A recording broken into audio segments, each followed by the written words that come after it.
오늘은 21장 1절, 2절을 보면서 열심이라고 하는 것이 신앙일 수 있느냐? 그렇지 않습니다. 신앙은 신실함으로 증명이 되어야 됩니다. 내가 누구를 믿는다. 그래서 그 관계 안에 머물고 있다 하는 증거는 그 관계와 관계 안에서 만들어지는 교제에 대해서 열정의 불을 자꾸 지피는 것, 그게 아니고 그거는 사기꾼들이 더 잘해요. 그 관계와 교제에 대해서 신실한 것, 그게 정말 그 사람을 믿는 것이고 그 관계를 믿는 것이고 하나님을 믿는 신앙도 마찬가지입니다. 그래서 이 신실함, 이걸 훈련하고 깨닫게 하고 몸에 배이도록 하기 위해서 교회 중심의 삶을 강조하고 가르치는 겁니다. 그래서 이런 부분은 다음에 또 기회 되면 좀 구체적으로 나눠보십시다. 열심이 필요합니다만은 열심은 뒤에 따라와야 되는 것이지 열심히 제일 앞에 서고 그리 되면은 뒤에 것은 다 무시됩니다. 왜냐하면 열심은 뜨거운 거기 때문에 그 뜨거운 열기가 우리 몸에 보이면 다른 데 감각의 기능이 무뎌집니다. 그래서 내가 하나님을 바로 알고 있는지, 바른 인격으로 성장하고 있는지, 교회 생활을 바로 하는지 전혀 자기 성찰이 안 되고 자기 성찰이 안 되면은 발전이 없습니다. 성숙이 안 되는 거죠. 그렇기 때문에 열심이라고 하는 것, 이 뜨거운 것이 제일 앞에 서면 안 됩니다. 하나님을 아는 지식이 제일 앞에 서야 됩니다. 하나님은 누구이시며 무엇을 하셨으며 무엇을 원하시며 어떤 성격의 소유자인지 그리고 나를 어떻게 평가하고 계시는지 이 하나님에 대한 지식이 분명하고 그게 제일 앞에 서야 됩니다. 그게 제일 앞에 서면은 내가 하나님을 계속 교제할지 말지 판단이 됩니다. 그 판단이 되는 그 결심이 그다음에 따라가야 되는 겁니다. 그리 되면은 열정이라고 하는 게 만들어집니다. 하나님과 교제하는 것이 가치 있는 일이다. 그러면은 그만한 열정을 뿜어낼 거예요. 근데 하나님과 교제하는 거는 형편될 때하고 설렁설렁해도 뭐 내한테는 충분하다. 그러면은 그 사람은 결코 하나님과 교제하는 일에 있어서 열심을 내거나 열정으로 불태우거나 이런 일은 아주 소원할 겁니다. 그래서 그런 사람이나 그런 걸 권면하는 얘기를 듣거나 분위기에 있으면 그렇게 어색하고 그다음에 있어서는 안 될 자리에 있는 것 같고 또 그런 걸 권면하는 사람이 있으면 참 귀찮게 여기지고 그렇게 될 겁니다. 그렇기 때문에 오늘 1절, 2절을 보면서 우리에게 가르치는 하나님의 말씀 그리고 우리가 딱 정리해야 될 것은 열심에 속아서는 안 된다. 신실함, 이것을 분명히 배우고 신실한 사람이 되어야 된다. 신앙생활이 그렇고 신앙생활에서 그게 정리되면은 가정에서 내 위치도 그러할 것이고 사회생활에서도 그리스도인으로서 해야 될 도리에 집중하는 이 신실한 인격 그리고 그런 성품을 분명히 가지게 될 겁니다. 그게 신앙입니다. 거기 1절을 보면은 1절 다시 한번 같이 한번 읽어볼까요? 시작.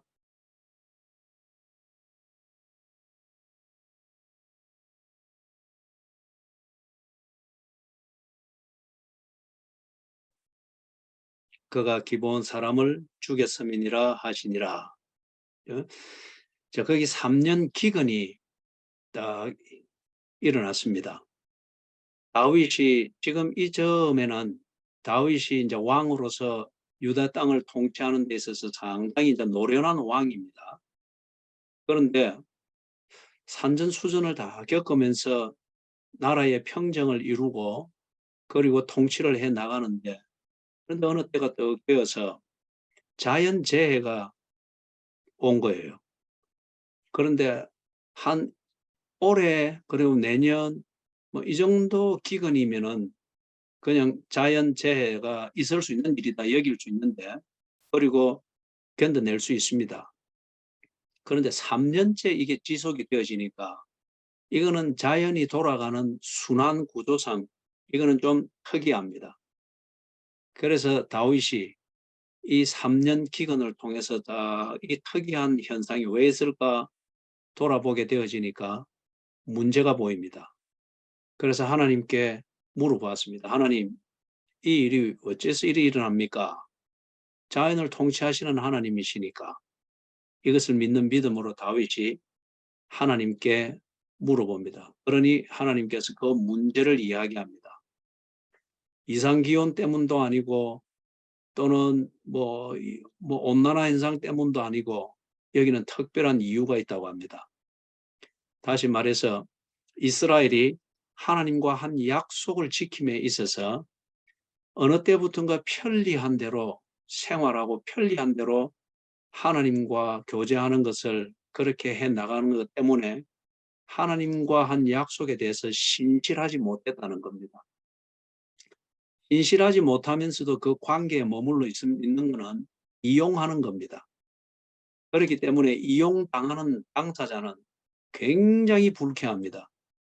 그것도 하나님 같은 분이 제일 큰 애를 써서 구원해 준 이 이스라엘이 하나님을 이용해 먹으면서 저들의 편리함을 추구하고 있는 이걸 볼 때 얼마나 하나님이 분통이 터지겠어요. 그런데 하나님은 분통 터지는 성질대로 하지 아니하시고 그렇게 하는 게 이스라엘이 편리해지는 것이 아니고 잠시 편리를 추구하는 여기에 이것 때문에 회복할 수 없는 불행과 불편함에 빠지는 것을 하나님은 막아주기를 원했던 겁니다.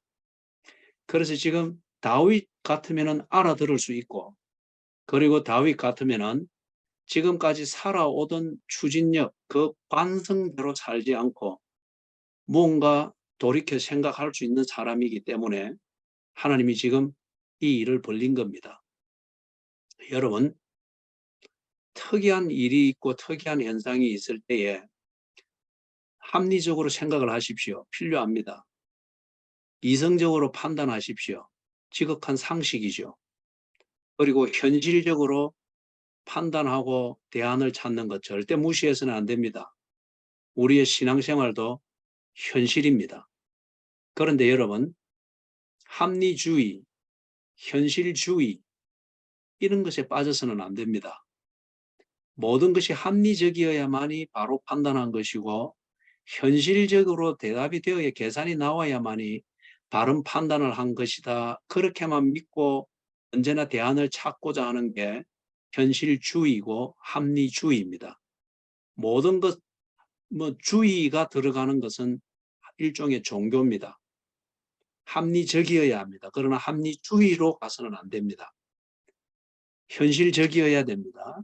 그러나 현실주의적인 판단만을 자꾸 하려고 하면은 반드시 잘못됩니다. 자, 그래서 지금 다윗이 이러한 일을 다 겪었을 때, 이거는 현실적으로 볼 때에 현실적으로 이걸 풀 수가 없습니다. 합리적으로 생각을 해도 이거는 합리적인 판단 이상을 넘어갑니다. 이것에 대해서 다윗이 무리하지 않습니다. 합리주의적으로 풀려고 계속 여기 만지고 그렇게 하지 않고 하나님께 물어봅니다.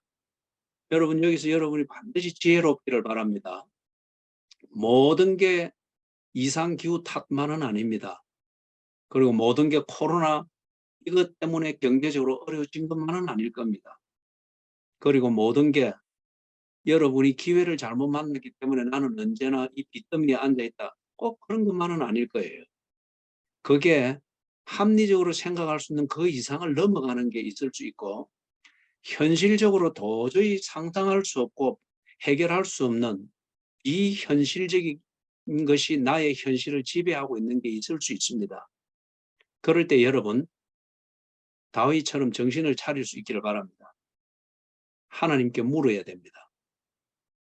하나님께 묻는다고 하는 게 이 신앙이 없는 자들은 비현실적이고 비합리적인 솔루션인데 하나님을 어느 정도 알고 있고 경험한 사람에게는 이것이야말로 지극히 합리적이고 현실적인 조치입니다. 여러분 삶의 3년 기근과 같은 이러한 것이 있고 이것을 안고서 자꾸 오만대 헤매고 다니는 그런 경우가 있다면 이제 조금 멈추어서 하나님께 물어보십시오. 이유가 있을 겁니다. 이유가 있을 겁니다. 그 다음에 이 사인을 보고 난 다음에 하나님께 물으니까 하나님이 대답을 해주시죠. 1절 하반절에 보니까 여호와께서 이르시되 이는 사울과 피를 흘린 그의 집으로 말미암음이니 그가 기브온 사람을 죽였음이니라 하시니라. 문제는 여기에 있습니다. 문제는 이스라엘이 비합리적으로 살았거나 비현실적으로 살았던 것이 아니었습니다. 문제는 어느 때부턴가 하나님께 신실하지 못할 정도로 너무 합리주의를 추구했고 현실주의를 추구했고 내 발 앞에 떨어진 불 끄는 데만 집착했습니다. 하나님께서 지금 다윗에게 대답하는 이 골자는 뭡니까? 너희들이 내 이름으로 약속을 해놓고서는 약속을 정해놓고 그리고는 내 이름에 먹칠을 할 정도로 너희들의 편리한 대로 그냥 흘러가 버렸다. 내가 참 이 망신살이 끼친다. 응? 내 이름을 그렇게 할 수 있나? 그 대답을 하고 있습니다. 그래서 뭘 했습니까? 다윗이 어쩌면 이렇게 물어봤을 때에 그 사건을 하나님이 말씀하시는데 기브온 사람을 죽였답니다. 이스라엘의 초대 왕이었던 사울 그리고 그 사울을 동조하는 사람들이 기브온 사람들을 죽였다. 그런데 기브온 사람을 죽인 것이 그렇게도 큰 문제입니까? 전쟁을 한두 번 한 것도 아니고 그 전쟁을 통해서 땅을 타지하고 했던 게 긴 세월 동안 이루어져 왔는데 하필 기브온 사람, 요 소수민족에 대하여 죽인 것에 대해서 왜 이리 문제를 삼습니까? 그래야 할 수 있는데 그것에 대해서 하나님이 2절에 그만한 가치가 있는 사건인 것을 설명을 해줍니다. 2절 또 같이 한번 읽어봅니다. 기브온 사람은 이스라엘 족속이 아니요 그들은 아모리 사람 중에서 남은 자라. 이스라엘 족속들이 전에 그들에게 맹세하였거늘 사울이 이스라엘과 유다 족속을 위하여 열심히 있으므로 그들을 죽이고자 하였더라. 거기까지. 예?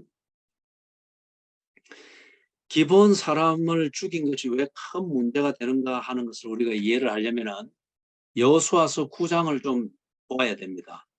찾아볼까요? 여호수아서 9장.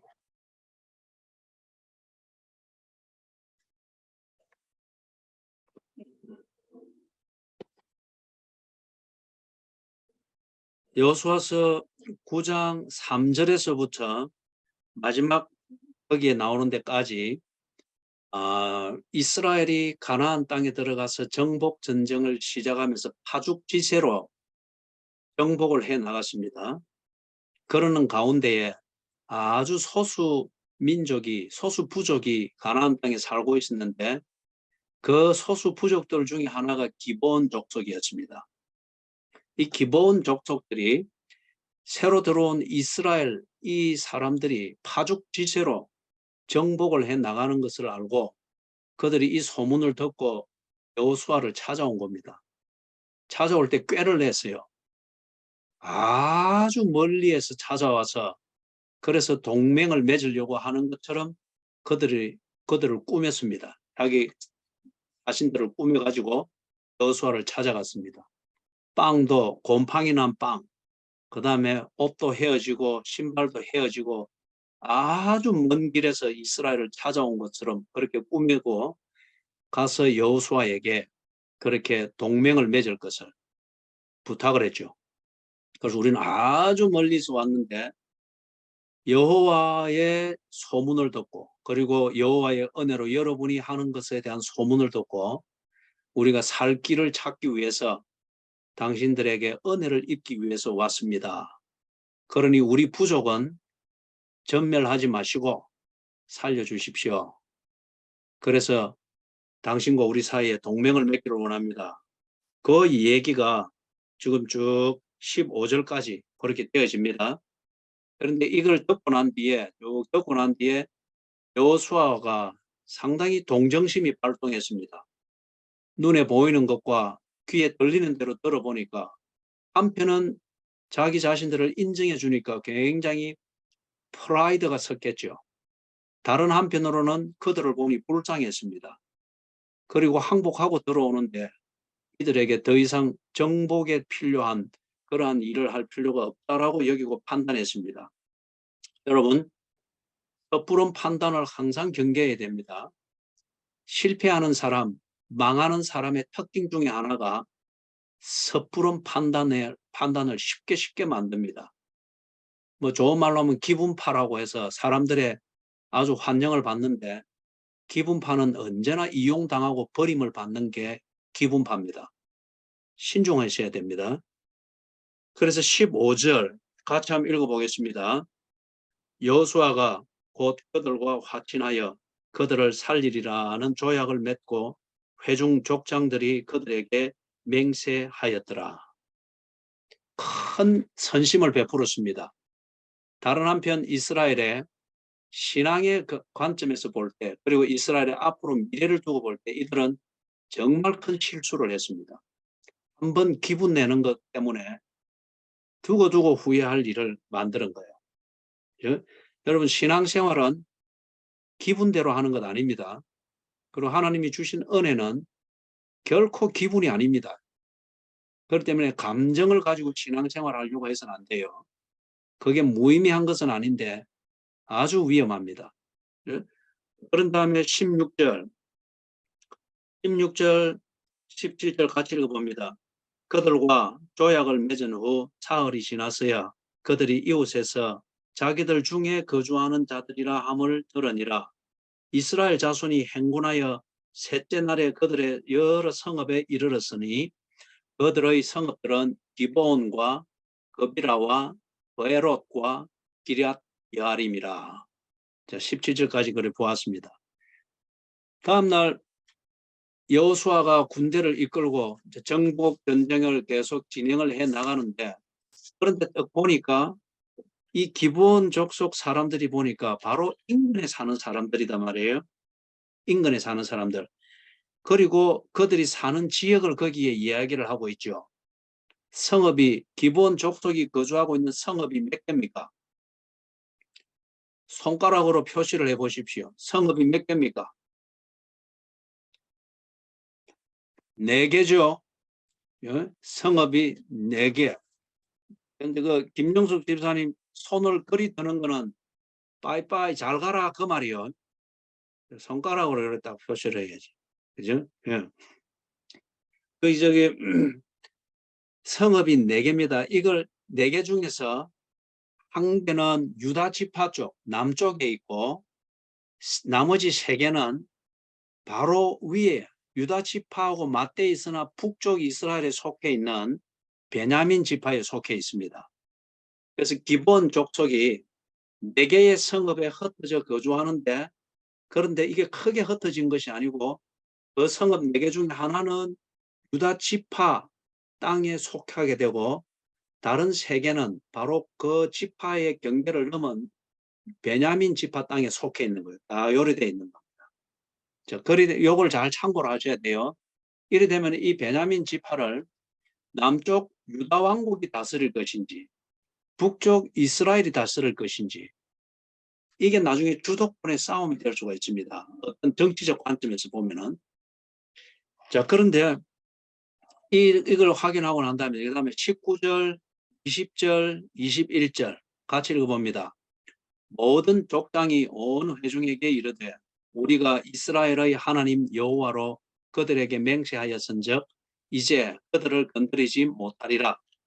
우리가 그들에게 맹세한 맹약으로 말미암아 진노가 우리에게 임할까 하노니 이렇게 행하여 그들을 살리리라 하고 우리에게 이르되 그들을 살리리라 하니 족장들이 그들에게 이른 대로 그들이 온 회중을 위하여 나무를 패며 물을 기르는 자가 되었더라. 이걸 사실을 알고 난 뒤에 여호수아가 굉장히 후회를 했어요. 잘못한 것을 알았습니다. 그렇지만은 하나님의 이름으로 맹세를 해서 그들과 조약을 맺었기 때문에 이 조약을 맺은 것, 특별히 그 조약을 유효하게 하는 하나님의 이름을 망령되이 일컬어서는 안 됩니다. 이게 지금 더 중요한 문제인 거예요. 그래서 여호수아가 하나님의 이름을 망령되이 하지 아니하고 하나님의 이름으로 한 것은 하나님의 권위이기 때문에 그 약속을 지키려고 합니다. 그래서 약속을 지키는데 이제 현실적으로는 이 기브온을 공정하게 조약을 맺은 동맹으로 대할 수는 없어요. 그들이 속인 것에 대해서 거기에 대해서는 보응을 하려고 합니다. 그렇기 때문에 이들에게 시민권을 주지 아니하고 거주할 수 있는 권리를 주었습니다. 거주할 수 있는 권리를 주되 어떤 조건을 주었습니까? 신분을 제한했습니다. 물 깃는 자, 나무 패는 자, 이 일에만 수종 들고 이 일을 하는 신분으로 그렇게 살 때는 그 조건에서 이스라엘 중에 거주할 수 있도록 거주권을 주었어요. 시민권을 주지는 아니었고. 그렇기 때문에 이 기본은 이때부터 직장을 자기 마음대로 옮겨 다닐 수 있는 자유가 없습니다. 그 다음에 뭘 하고자 하는 것, 이것도 자기들이 스스로 결정할 수가 없습니다. 신분이 딱 한정되었습니다. 이제 이게 여호수아가 여호와의 이름으로 맹세하여서 조약을 맺은 이것을 한편 신앙을 지키고 동시에 이 신앙의 근거에서 현실을 공정하게 그렇게 다스리는 그것을 조치를 한 그 내용입니다. 그래서 기본이 이스라엘 백성들 가운데 거하고 거주하는 거예요. 21절, 23절 같이 읽습니다. 그러므로 너희가 저주를 받나니 너희가 대를 이어 종이 되어 다 내 하나님의 집을 위하여 나무를 패며 물을 깃는 자가 되리라 하니라. 이게 지금 뭔가 하면은 기본 족속은 이스라엘 백성들 가정집에 채용이 된 머섬으로 사는 이런 의미가 아니고 기본 족속이 물을 깃고 나무를 팬다고 하는 이 일은 성소에 필요한 물과 나무 패는 이 일을 위해서 그들은 일하게 됩니다. 그러면은 기본 족속이 일을 할 때는 어디에 있는 겁니까? 성소가 있는 지역 근처에 있습니다. 그리고 그들이 하는 일은 성소에서 제사 드리고 불 떼고 막 그다음에 제물로 잡은 짐승의 피를 씻어내고 이런 것에 필요한 물을 깃고 이런 허드렛 일을 하는 거예요. 가정집에 머섬으로 있는다 이게 아닙니다. 성소에서 허드렛 일을 이들이 도맡아서 해야 되는 이 일입니다. 그런 개념에서 종이 된다 그 말입니다. 그런데 생활은 성소 중심의 생활을 하는 겁니다. 그 다음에 저기 이제 내려가서 27절을 봅니다. 27절 같이 읽습니다. 그 날에 여호수아가 그들을 여호와께서 택하신 곳에서 회중을 위하여 여호와의 제단을 위하여 나무를 패며 물을 깃는 자들로 삼았더니 오늘까지 이르니라. 여기 이제 분명히 이야기를 하고 있죠. 기본 족속은 이스라엘 백성들에게 노예로 팔려서 머슴으로 사는 이런 개념이 아니고 성소의 허드렛 일이 아주 많습니다. 교회를 치면 교회 청소하는 일, 화장실 관리하는 일, 부엌에서 지금 이 더운데 부엌에 일하는 분들 얼마나 고생이 많습니까? 그죠? 그래서 그런 일들, 이 다 허드렛 일입니다.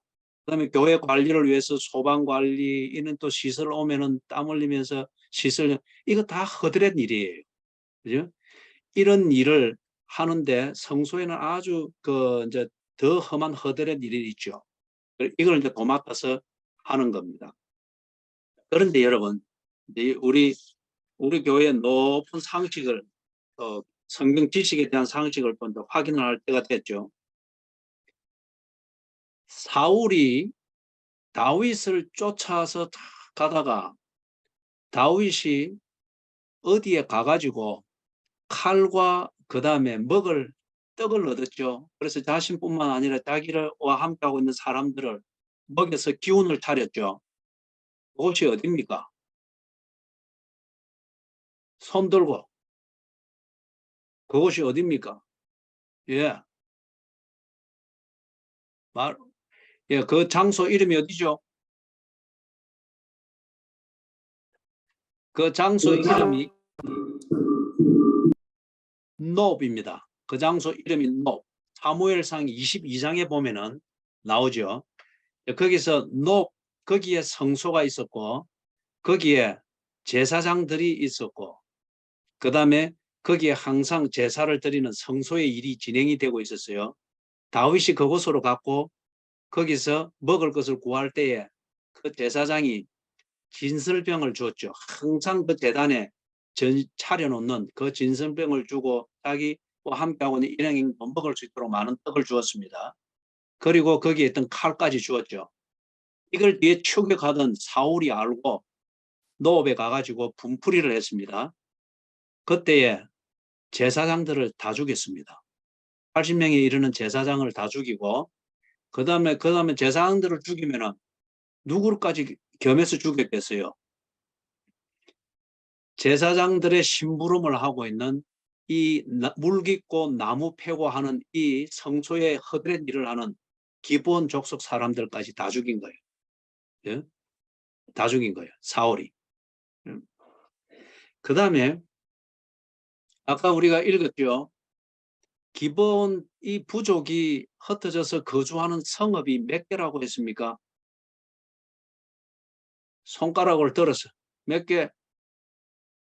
4개라고 했죠. 그죠?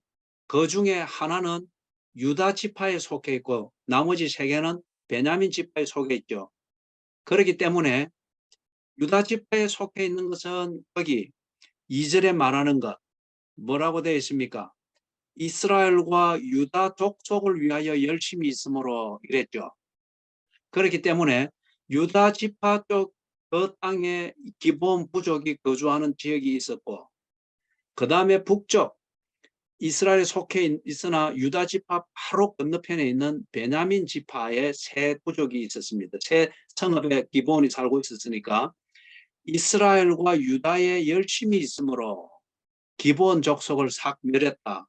이게 내 성읍에 흩어져 있는 기본 족속을 다 멸했다는 거예요.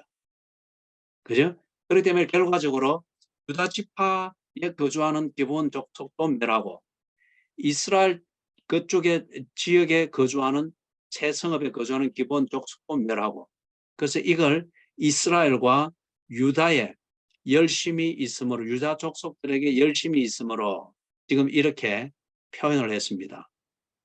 자, 그런데 이제 이 사울이 기본 족속을 이런 연유로 해가지고 다 멸절했습니다. 이게 사울의 입장에서 볼 때는 2절에서 말하는 것처럼 자기 국가를 위하는 일이고 자기 민족을 위하는 일이고 그리고 자기 민족에게 어떤 다른 다른 민족이 섞여 사는 것에 대하여서 어쩌면은 사울은 민족주의적 이 이념에 굉장히 집착했을 수도 있습니다.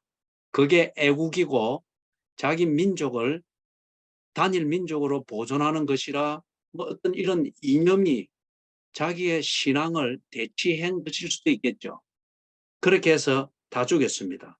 그래서 이게 사울의 열심이었습니다. 그런데 여러분, 자기의 민족을 위하는 것, 이 사울이 여호와를 모르는 사람이 아니었죠. 여호와를 믿는 사람이었습니다. 그리고 나름대로 열심히 있었습니다. 그렇기 때문에 사무엘 선지자를 통해서 사울이 왕으로 위촉될 때에 그는 기꺼이 응했습니다. 여호와를 믿는 믿음으로. 그런데 여러분 보십시오.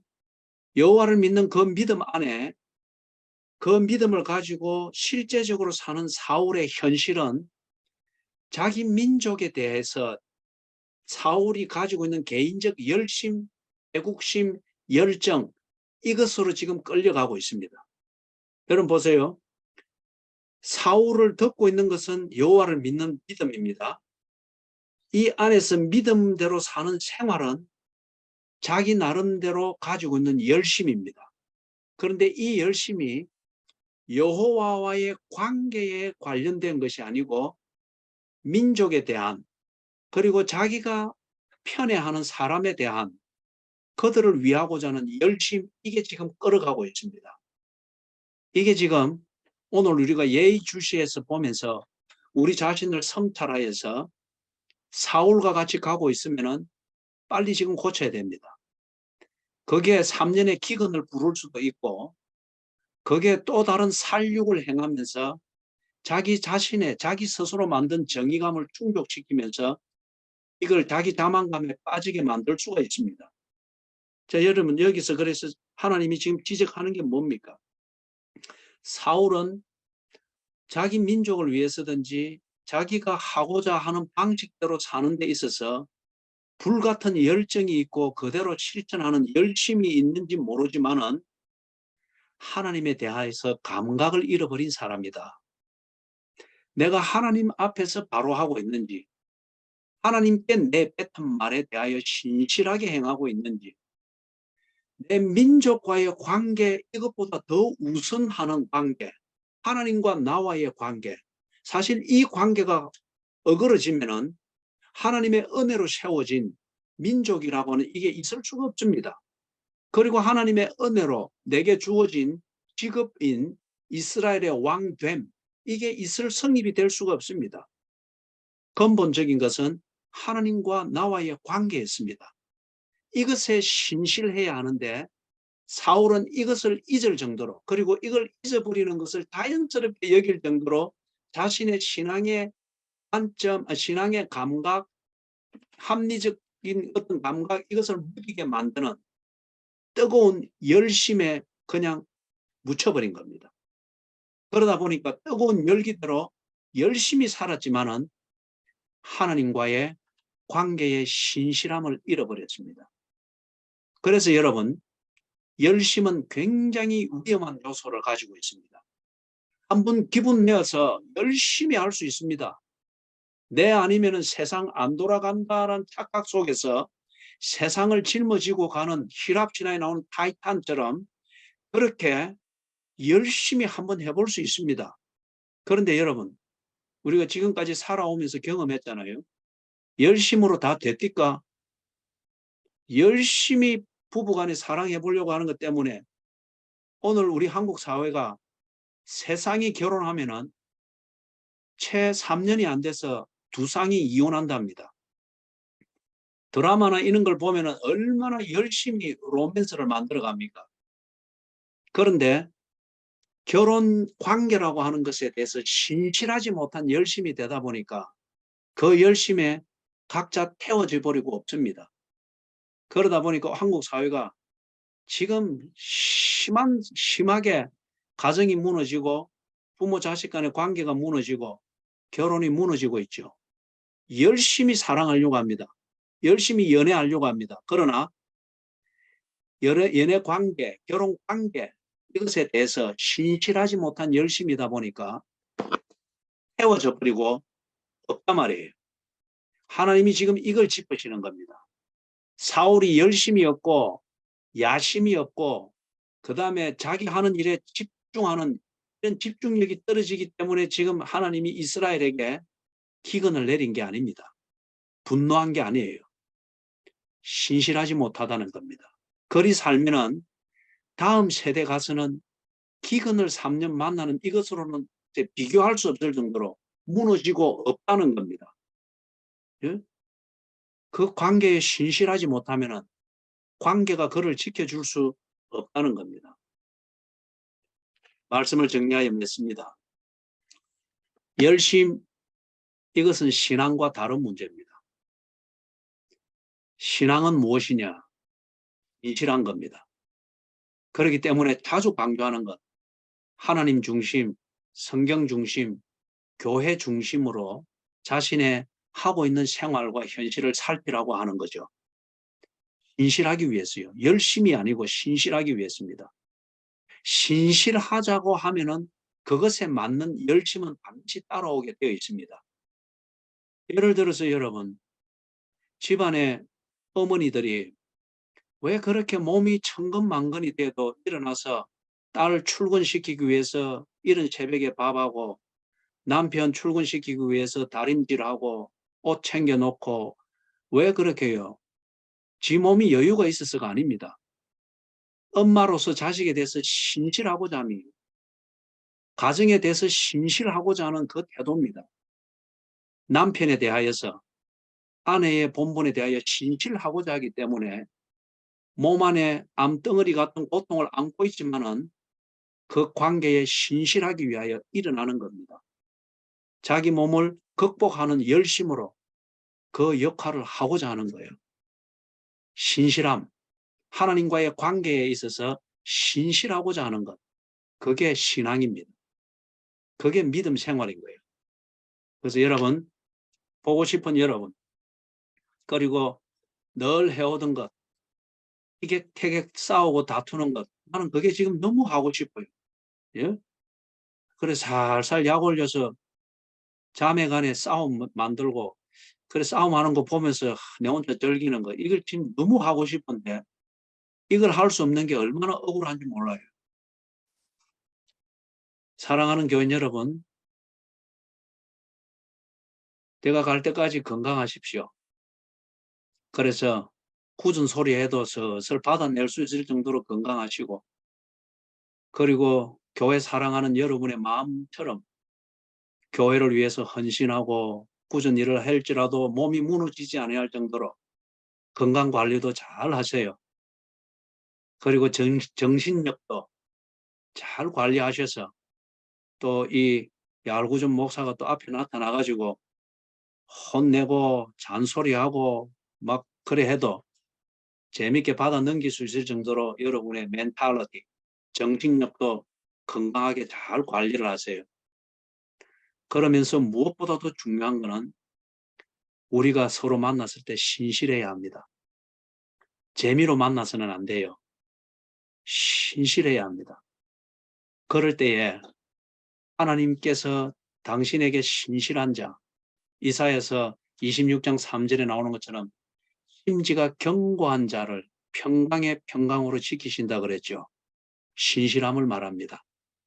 신실하기 위해서 우리가 각자 건강, 정신력, 생활, 그다음에 사는 환경 잘 관리하도록 하십시다. 그죠? 그래서 여러분, 하나님께 신실하기 위하여서는 인내할 것을 인내해야 됩니다. 희생해야 될 것을 희생해야 됩니다. 도전해야 될 것을 도전해야 돼요. 헌신해야 될 것 아무 군소리 없이 헌신을 묵묵히 감당할 수 있어야 됩니다. 이런 거는 열심의 문제가 아니고 신실함의 문제입니다. 앞에서 엄마의 이야기를 했던 것처럼 엄마가 다른 모든 가족보다 건강하고 여유가 있어서가 아니에요. 정신력이 초인적이어서 그런 것도 아니에요. 신실하기 위해서입니다. 가정을 위해서 엄마의 자리를 지키고 아내의 자리를 지키는 신실함, 이것 때문에 평생 가도록 인내하고 평생 희생하고 평생 사람이 발휘할 수 없는 용기를 내서 도전하기도 하고 묵묵히 어디 할 말이 없어서 안 하겠어요? 신실하기 위해서 쓸데없는 말을 안 할 뿐이에요. 그래서 헌신하니 가정이 세워지는 것이죠. 하나님과의 관계에 대해서 하나님을 아는 만큼 그분에게 욕이 되고 그분을 모욕하는 것이 되지 않도록 하나님을 아는 만큼 그 관계에 대해서 신실하기 위하여 힘쓰십시오. 그게 신앙이고 하나님은 그런 자를 사용하십니다. 심지가 견고한 자에게 평강에 평강으로 더하신다고 했지 않습니까? 우리 신실한 교인들 잘 계세요? 여러분이 신실하다고 믿어도 되겠지요? 목사에게 신실할 필요는 없으나 이런 목사를 만나 지내는 동안에 하나님께 신실한 것을 배우십시오. 그래서 하나님께 약속한 것은 반드시 지키십시오. 그래서 하나님께서 그 약속을 이루어 주시도록 그런 복을 받는 여러분이 되기를 주님의 이름으로 축원합니다. 아멘.